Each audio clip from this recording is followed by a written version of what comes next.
Assalamualaikum warahmatullahi wabarakatuh. Perkenalkan, nama saya Kamalia. Di sini saya akan menjelaskan sedikit tentang materi kita yang berjudul Psikologi Belajar, Psikologi Industri dan Organisasi, serta Psikologi Sosial. Yang pertama, psikologi belajar. Psikologi belajar adalah sebuah frase yang terdiri dari dua kata, yaitu psikologi dan belajar. Psikologi berasal dari bahasa Yunani, yaitu psike, yang artinya jiwa, dan logos, yang berasal dari ilmu. Jadi secara harfiah, psikologi berarti ilmu tentang jiwa atau ilmu jiwa. Dalam perkembangan selanjutnya, karena kontak dengan berbagai disiplin ilmu, maka lahirlah bermacam-macam definisi psikologi yang satu sama lain berbeda, seperti berikut. Yang pertama, psikologi adalah ilmu pengetahuan kehidupan mental, the science of mental life. Yang kedua, psikologi adalah ilmu mengenai pikiran, the science of mind. Yang ketiga, psikologi adalah ilmu mengenai tingkah laku, the science of behavior. Pada hakikatnya, bidang kajian psikologi banyak yang menyentuh dalam kehidupan diri organisme, baik manusia maupun hewan. Penyelidikan dilakukan mengenai bagaimana dan mengapa organisme itu melakukan apa yang mereka lakukan. Namun lebih khusus, psikologi lebih banyak dikaitkan sebagai ilmu pengetahuan yang berusaha memahami perilaku manusia, alasan dan cara mereka melakukan sesuatu, dan juga memahami bagaimana manusia berpikir dan berperasaan. Sedangkan belajar itu sendiri secara sederhana dapat diberi definisi sebagai aktivitas yang dilakukan individu secara sadar untuk mendapatkan sejumlah kesan dari apa yang telah dipelajari dan sebagai hasil dari interaksinya dengan lingkungan sekitarnya. Aktivitas di sini dipahami sebagai serangkaian kegiatan jiwa, raga, psikofisik menuju ke perkembangan pribadi individu seutuhnya yang menyangkut unsur cipta, kognitif, rasa efektif, dan karsa atau psikomotor. Macam-macam teori belajar. Yang pertama, teori belajar behaviorisme, yaitu sebuah teori yang dicetuskan oleh Hegel dan Berliner tentang perubahan tingkah laku sebagai hasil dari pengalaman. Jadi teori ini berpengaruh kepada teori dan praktek pendidikan dan pembelajaran. Munculnya perilaku akan semakin kuat bila diberikan penguatan dan akan menghilang bila dikenai hukuman. Yang kedua, teori belajar kognitivisme. Model kognitif memiliki perspektif bahwa para peserta didik memproses informasi dan pelajaran melalui upayanya mengorganisir, menyimpan, dan kemudian menemukan hubungan antara pengetahuan yang baru dengan pengetahuan yang telah ada. Peneliti yang mengembangkan teori kognitif ini adalah Ausubel, Bronner, dan Geiger. Dari ketiga peneliti ini, masing-masing memiliki penekanan yang berbeda. Ausubel menekankan pada aspek pengelolaan atau organizer yang memiliki pengaruh utama terhadap belajar. Brunner bekerja pada pengelompokan atau penyediaan bentuk konsep sebagai suatu jawaban atas bagaimana peserta didik memperoleh informasi dari lingkungan. Yang ketiga, teori belajar konstruktivisme. Konstruksi berarti bersifat membangun. Dalam konteks filsafat pendidikan dapat diartikan konstruktivisme adalah suatu upaya membangun tata susunan hidup yang berbudaya modern. Pembelajaran konseptual yaitu bahwa pengetahuan dibangun oleh manusia sedikit demi sedikit, yang hasilnya diperluas melalui konteks yang terbatas dan tidak sekonyong-konyong. Dengan teori konstruktivisme, siswa dapat berpikir untuk menyelesaikan masalah mencari ide, dan membuat keputusan. Yang keempat, teori belajar humanistik. Menurut teori humanistik, tujuan belajar adalah untuk memanusiakan manusia. Proses belajar dianggap berhasil jika seorang pelajar telah memahami lingkungannya dan dirinya sendiri. Peran guru dalam teori ini adalah sebagai fasilitator bagi para siswa, sedangkan guru memberikan motivasi kesadaran mengenai makna kehidupan siswa. Yang kelima, teori belajar Gestalt. Menurut pandangan teori Gestalt, seseorang memperoleh pengetahuan melalui sensasi atau informasi dengan melihat strukturnya secara menyeluruh, kemudian menyusunnya kembali dalam struktur yang sederhana sehingga lebih mudah dipahami. Manfaat dari beberapa teori belajar ini adalah membangun guru untuk memahami bagaimana siswa belajar, membimbing guru untuk merancang dan merencanakan proses pembelajaran, membantu guru untuk mengelola kelas, membantu guru untuk mengevaluasi proses perilaku guru sendiri serta hasil belajar siswa yang telah dicapai, membantu proses belajar lebih efektif, efisien, dan produktif, membantu guru dalam memberikan dukungan dan bantuan kepada siswa sehingga dapat mencapai hasil prestasi yang maksimal. Keenam, teori pembelajaran sosial. Konsep motivasi belajar berkaitan erat dengan prinsip bahwa perilaku yang memperoleh penguatan di masa lalu lebih memiliki kemungkinan diulang dibandingkan dengan perilaku yang tidak memperoleh penguatan atau perilaku yang terkena hukuman. Yang ketujuh, teori belajar sosial dalam dasawarsa terakhir. Masuki materi kita yang kedua, yaitu psikologi industri dan organisasi.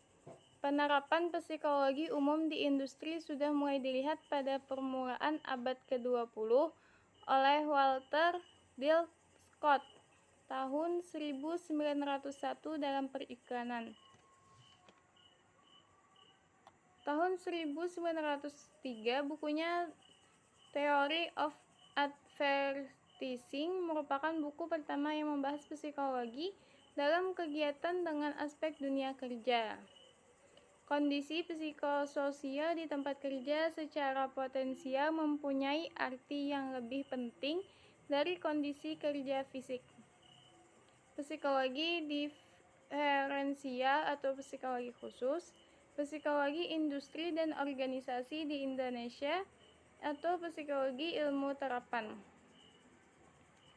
Pengertian psikologi industri dan organisasi. Pengertian industri mencakup juga pengertian bisnis, perusahaan. Psikologi industri dan organisasi merupakan hasil perkembangan dari psikologi umum, psikologi eksperimen, dan psikologi khusus. Penggunaan pengetahuan psikologi industri dan organisasi harus ditunjukkan untuk kepentingan dan kemanfaatan pihak-pihak yang terlibat, baik perusahaan sebagai organisasi maupun karyawannya. Psikologi industri dan organisasi adalah ilmu yang mempelajari perilaku manusia, baik dalam perannya sebagai tenaga kerja dan sebagai konsumen maupun secara perorangan atau kelompok, dengan maksud agar temuannya dapat diterapkan dalam industri dan organisasi untuk kepentingan dan kemanfaatan manusianya dan organisasinya. Psikologi industri dan organisasi sebagai ilmu. Psikologi industri dan organisasi mempelajari perilaku manusia. Yang dimaksud dengan perilaku manusia di sini ialah kegiatan manusia yang dilakukan dalam kehidupan, baik yang diamati secara langsung maupun yang tidak langsung, seperti membaca dan menulis, perasaan dan motivasi. Perilaku manusia dipelajari dalam perannya sebagai tenaga kerja dan sebagai konsumen. Perilaku manusia dipelajari perorangan secara perorangan dan secara kelompok. Wawasan psikologi industri dan organisasi. Psikologi industri dan organisasi berhubungan dengan industri dan organisasi.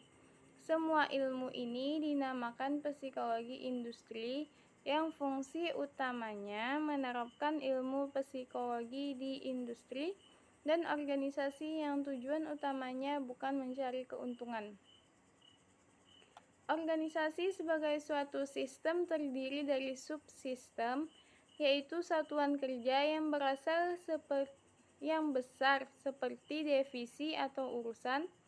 Satuan kerja yang besar ini terdiri juga dari satuan-satuan kerja yang lebih kecil, subsistem, seperti bagian. Setiap bagian pula terdiri satuan kerja yang lebih kecil, misalnya seksi, dan satuan kerja yang terkecil ialah tenaga kerja. Objek yang dipelajari oleh psikologi industri dan organisasi adalah perilaku manusia sebagai tenaga kerja dan sebagai konsumen. Dalam dua kaitan, yang pertama fungsi batas sistem, yaitu secara perorangan atau secara kelompok seperti pelamar atau calon tenaga kerja.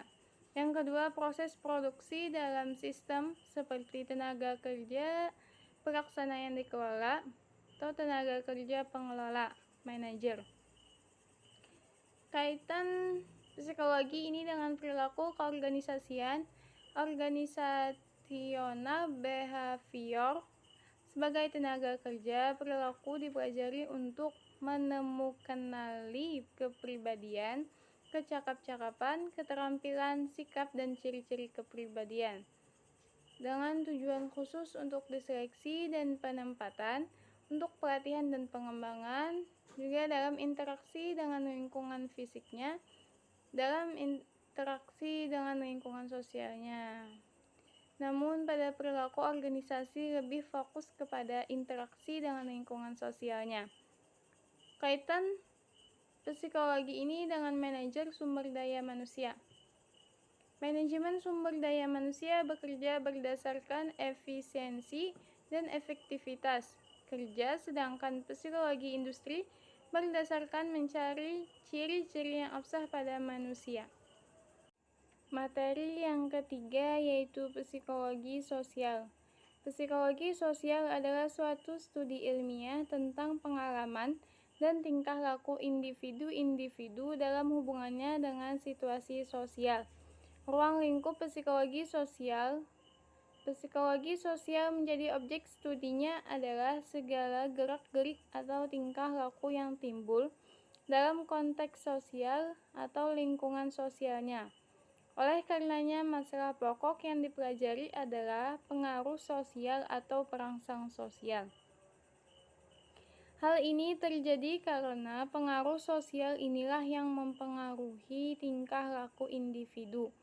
Psikologi sosial adalah salah satu cabang ilmu dari psikologi. Jadi, bila objek pembahasan psikologi adalah manusia dan kegiatannya, maka psikologi sosial adalah kegiatan-kegiatan sosialnya. Masalah yang dikupas dalam psikologi umum adalah gejala-gejala jiwa seperti perasaan, kemauan, dan berpikir yang terlepas dari alam sekitar. Sedangkan dalam psikologi sosial, masalah yang dikupas adalah manusia sebagai anggota masyarakat, seperti hubungan individu dengan individu yang lain dalam kelompoknya. Psikologi sosial merupakan bagian dari psikologi yang secara khusus mempelajari tingkah laku manusia atau kegiatan-kegiatan manusia dalam hubungannya dengan situasi-situasi sosialnya. Tujuan kurikuler psikologi sosial yang harus dicapai sekurang-kurangnya meliputi 5 tujuan. 1. Membekali peserta didik dengan pengetahuan psikologi sosial.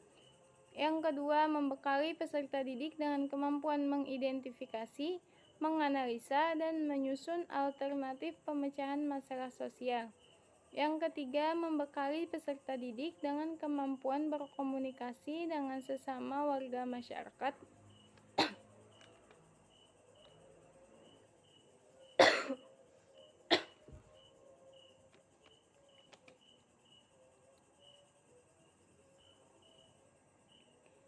Yang keempat, membekali peserta didik dengan kesadaran terhadap lingkungan sosial. Yang kelima, membekali peserta didik dengan kemampuan mengembangkan pengetahuan dan keilmuan psikologi sosial sesuai dengan perkembangan kehidupan, perkembangan masyarakat, perkembangan ilmu, dan perkembangan teknologi.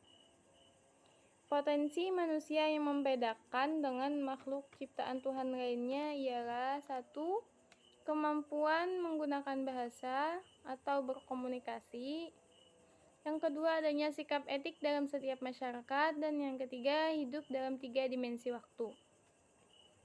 Manusia disebut makhluk monopluralis karena manusia dapat dipandang sebagai makhluk individu, sosial, dan bertuhan.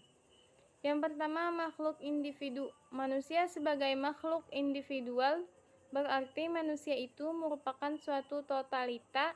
Individu berasal dari kata divider yang berarti tidak dapat dipecah-pecah dalam aliran modern. Ditegaskan bahwa jiwa manusia itu merupakan satu kesatuan jiwa raga yang berkegiatan secara keseluruhan. Yang kedua, makhluk sosial. Manusia tidaklah mungkin hidup sendiri tanpa adanya komunikasi dengan manusia yang lainnya. Yang ketiga, makhluk bertuhan. Sebagai manusia yang beragama, dalam kehidupannya tidak bisa dilepaskan dari pengakuan terhadap Tuhan. Hanya mereka yang tergolong ateis saja yang tidak mengakui adanya Tuhan. Konsep dasar psikologi sosial berpusat pada manusia yang memiliki potensi untuk selalu mengalami proses perkembangan setelah individu tersebut berinteraksi dengan lingkungannya. Yang kemudian, implementasi psikologi sosial dalam kehidupan masyarakat mengutamakan prinsip keseimbangan pada 2 aspek yang ada dalam diri manusia, yakni aspek jasmani atau raga dan aspek rohani jiwa. Keseimbangan kedua aspek tersebut sangat berpengaruh terhadap setiap 70 perilaku individu ketika menyelesaikan permasalahan yang dihadapi dalam berinteraksi dengan masyarakatnya. Mungkin itu saja yang dapat saya sampaikan. Salah khilaf mohon maaf. Wassalamualaikum warahmatullahi wabarakatuh.